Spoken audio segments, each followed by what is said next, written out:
I'm going to be going over my 10 favorite films from 2023.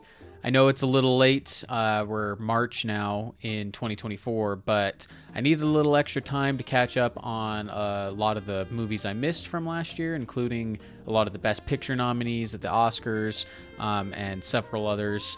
Now I feel pretty comfortable with putting out my list. This is one of the tougher years I've had in terms of ranking. And honestly, a lot of these could switch day to day depending on the mood I'm in and how I'm feeling. So by no means is this completely definitive, but I'm feeling pretty good about the list that I came up with. So this isn't what I think were the best films necessarily of 2023, but they were the movies that I had that impacted me the most and were my personal favorites. Whatever it may be, these were the movies that stood out to me the most. Alongside, I have 5 honorable mentions. I had to cut that down. I honestly could have probably 10 to 15 honorable mentions just with how stacked this year was for me personally. But I cut it down to 5 just to keep it a little more reasonable. So I'm going to start out with my 5 honorable mentions, and then I'll transition into my top 10. Starting with my honorable mentions, these are not necessarily in a particular order. Maestro, which starred Bradley Cooper, was directed by Bradley Cooper, who played Leonard Bernstein. This movie I didn't get to see until just last week, right before the Oscars. I was trying to catch up on my Best Picture nominees. I thought it was great. Bradley Cooper seemed to give a great performance. The makeup and hairstyling in it was fantastic as well, which it was Oscar nominated for. Carey Mulligan is one of those actresses that blows me away every time I see her. She's one of those actresses that I for some reason forget about, but every time I see her, she gives just an amazing performance. And it was no different with this movie. This movie reminded me a lot of kind of the harkening back to old school Hollywood style films, you know, and especially with the accents they were doing in it, took me back to old school Hollywood type movies. Carey Mulligan, I thought, did a great job with that voice. Really enjoyed this movie. It was able to sneak into my honorable mentions right at the end. And if nothing sings in you, and you can't make music. My next honorable mention is Thanksgiving, which was directed by Eli Roth. This is one that just absolutely surprised me, and part of the reason why it made it into my honorable mentions. I am a big horror movie fan, and this one kind of snuck up on me, and I wasn't expecting much. I had seen a trailer for it, like, honestly, a few weeks before it came out. Like, I want to say early November is when I saw the first trailer for it, and I was like, when did this even get announced? When did this even go into production? I didn't even hear about it. But it was one that really surprised me. I thought the slasherness of it was really fun. I thought the characters for this setting and type of movie fit perfectly. Patrick Dempsey was awesome in it. I love seeing him doing kind of a, I guess you could say, out of character type role for him in a horror slasher movie, which is cool. I loved the setting of this film, Northeastern American setting. I love the, just the vibes from that atmosphere and ambiance with all of the Thanksgiving decorations and the old town and the colonial imagery. I highly enjoyed it. If you're a horror movie fan, a slasher fan, I recommend checking it out. And I'm also excited because they did announce a sequel, which, I've seen a lot of people hoping for the title Thanksgiving, The Leftovers. Something along those lines would be fun. Let's see. Moving on to my next honorable mention, I have the Super Mario Bros. Movie. This one, honestly, is just total nostalgia bait for me. I grew up playing Mario, and I still play Mario to this day. And this movie was made for, Mario fans like myself, who grew up playing all the games and got all the references and the Easter eggs. And it's just everything about it, I thought, turned out way better than I possibly could have hoped for from an Illumination Mario movie. I remember when it was first announced, I was very hesitant of it and worried because Illumination, while they have some decent movies, like the first Despicable Me, I think is actually pretty good. For the most part, their movies are very targeted towards children in a way that's, it's a lot of fart and potty mouth humor type stuff. But this one was a pleasant surprise for myself. While the target audience is still children, obviously, I think they did a great job at still giving adults who were fans of the video games plenty to latch onto and love about it. Hearing a lot of Koji Kondo's themes took me back instantly. And not to mention, I think the cast actually worked out for the most part. You know, Charlie Day as Luigi, I think was awesome, and same with Jack Black as Bowser. And I think it worked out. That's part of the reason it makes my honorable mentions. I'm just honestly really surprised that it was as good as it was. That's a go. Moving on to my next honorable mention, I have Talk to Me, which is another horror film that came out last year, produced by A24.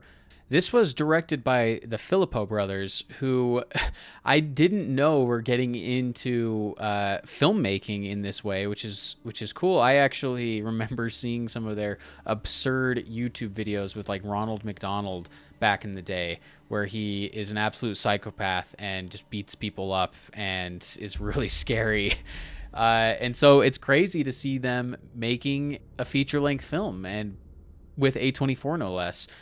And this one I thought was great. Once again, this was another surprise for me, where I thought it was very original. My only complaint would be that I wanted more, really. I thought it was pretty quick. That's better than it being bloated. Yes, there were some really cool visuals in this that I hadn't really seen before in a horror film. So great job to the Filippo brothers, and I'm looking forward to what they do next. They like you. Now, my last honorable mention, and this one hurts me that it didn't quite crack my top 10, because my top 10 changed so much over the last couple months. If I had done this video January 1st, it would look completely different than how it looks now, because this movie was originally number 5 or 6 on my list, but dropped all the way into the honorable mentions just because of all the movies I was able to catch up on. And that goes to show how much quality there was this year. But the movie is Mission Impossible: Dead Reckoning.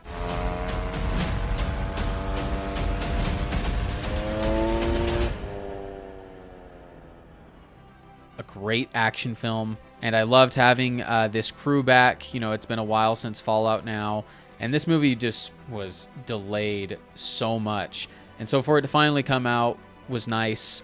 It was fantastic experiencing Tom Cruise just doing the most insane stunts yet again, and I hope he continues to one-up himself somehow with this. But this one was great, and there were some surprises in there, some character moments that I wasn't expecting, and we got some great new additions to the cast with Haley Atwell. The train sequence was unforgettable. There was the great car chase scene through Italy, and just lots of great action all around. Now, without further ado, let's get into my official top 10 for 2023. With number 10, I have Flora and Son. I saw Flora and Son at Sundance last year in January, and immediately fell in love with it. I thought John Carney, who directed it, did a great job as a follow-up to Sing Street. And Sing Street was one of my favorite movies from when it came out. Some of the best original music I've heard in a movie, and Flora and Son is no different. There was some awesome music in this that really stuck out to me. Was that yours? How did you make that? It sounded epic. Come on, girl, let's get in trouble. Shaking not stir the James Bond from Dublin.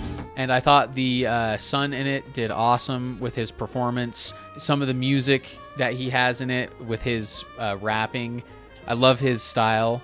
And Eve Houston, who plays the lead in this, which I think is how you pronounce it, but she did amazing. Her and Joseph Gordon-Levitt had great chemistry, and I really bought into their characters on screen.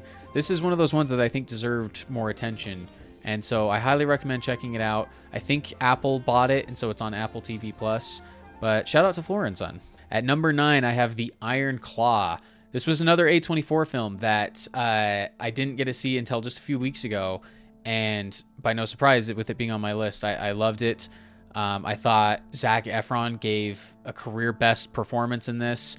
Honestly surprised that A24 and the team didn't campaign for him in the award season as much as I think I would have expected.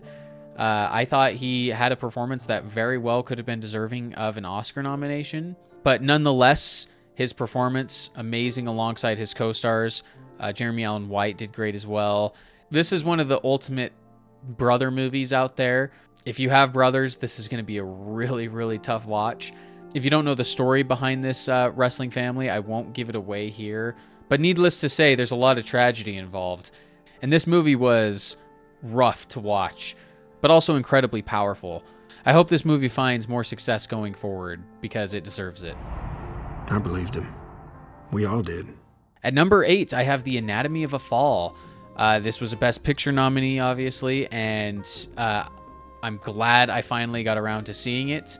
They did like an Oscar movie marathon kind of of all the nominations at a lot of the theaters near me the last couple weeks. So I was able to see this right before the Oscars, and I am so glad I saw it. But I didn't know what to expect. I honestly didn't know anything about it besides what I could kind of garner from the title, obviously. But beyond that, I went in without any knowledge on this movie. And I'm glad I did it that way because I think it really stuck out to me even more so.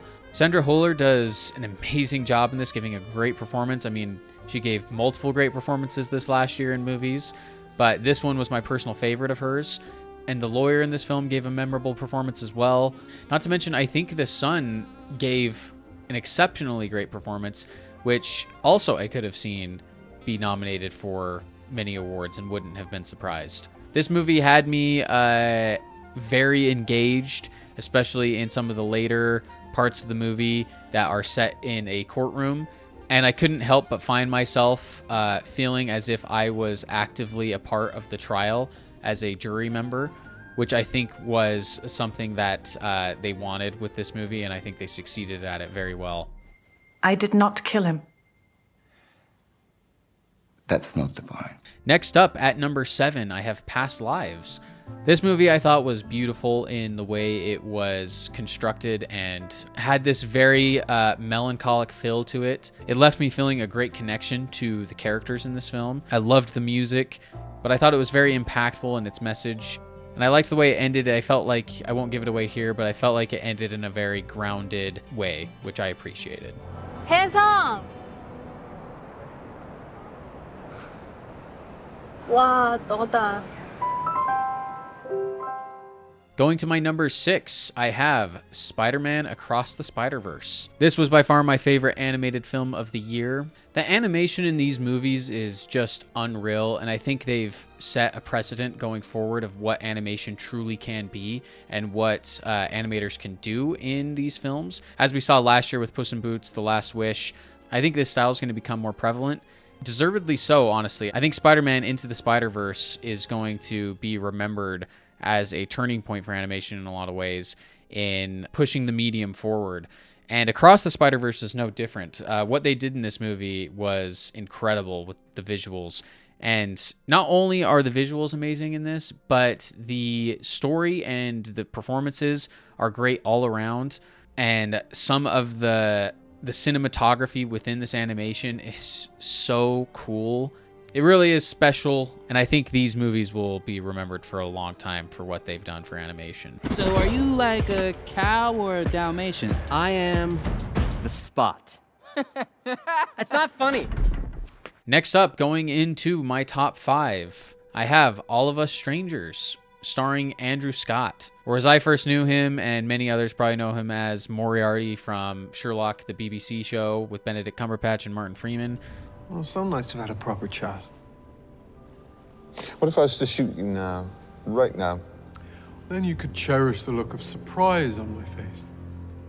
Andrew Scott does so good in this movie, and I would have personally probably included him in my top 5 actors of the year. And I gotta be honest, this movie made me very emotional. There's some parts in the middle of this film where, if you don't know the premise, I'm not gonna spoil what kind of happens in the story, but the basic premise and this is all showed in the trailers, the main character is able to go back and visit his childhood home and visit his parents who are the same age as him.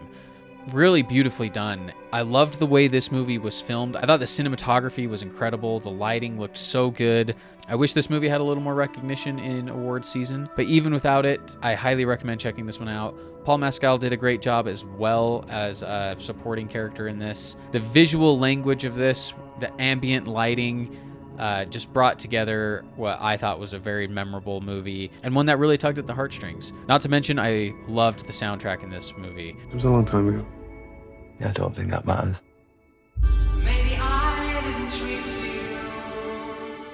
Pet Shop Boys, along with other great songs, made it really stand out. Not to mention those songs fit thematically with the film as well. Moving on to my fourth favorite film of the year, we have Poor Things. Yorgos Lanthimos is one of my favorite modern directors. I think he is so bizarrely unique in the best ways, and he's giving us some of the most creative projects that we've ever seen. I think he has a truly special brain when it comes to creativity, and I think that's on full display in flying colors with Poor Things. And that's not to mention Emma Stone and the rest of the cast, who gives impeccable performances. Emma Stone just won her second Oscar for this film, and I think it was totally deserved. She really is one of the best actresses alive today. Mark Ruffalo is who I want to especially shout out in this movie. I thought his character was so charismatic and deranged, and he played the role perfectly. The makeup and hairstyling, costume design, production design, all fantastic in this as well, as we saw it get recognized for at the Oscars, winning most of those awards. Production design wise, this movie definitely stood out to me, probably more than any other film this year. And not to mention the score, absolutely amazing. Loved the score in this. Some really unique sounding songs. A little random shout out, but I actually really liked the way the credits looked in this movie. Very visually pleasing to me. Do you want to see what the world is really like? Yes. All right, number 3 on my list, I have The Holdovers. The Holdovers was directed by Alexander Payne, and this movie is just so cozy to me. I love the look and setting of this film. I love the fictional Barton. I love the characters. Paul Giamatti gives a career best performance. Davine Joy Randolph is fantastic in it, and she obviously just won an Oscar as well for her performance. The chemistry between the three leads is palpable, and I just loved the way it was filmed. I liked that it had that old school aesthetic to it, and even the audio mix sounded retro. It truly looked like it was a movie made in the 1970s, which was a great feat on its own. The movie was very heartfelt and had some great messages in it. It's one that I will surely revisit, and wouldn't be surprised if I revisit it during the Christmas season. But I adored The Holdovers. Great aesthetic, great look, great performances. Shout out to The Holdovers.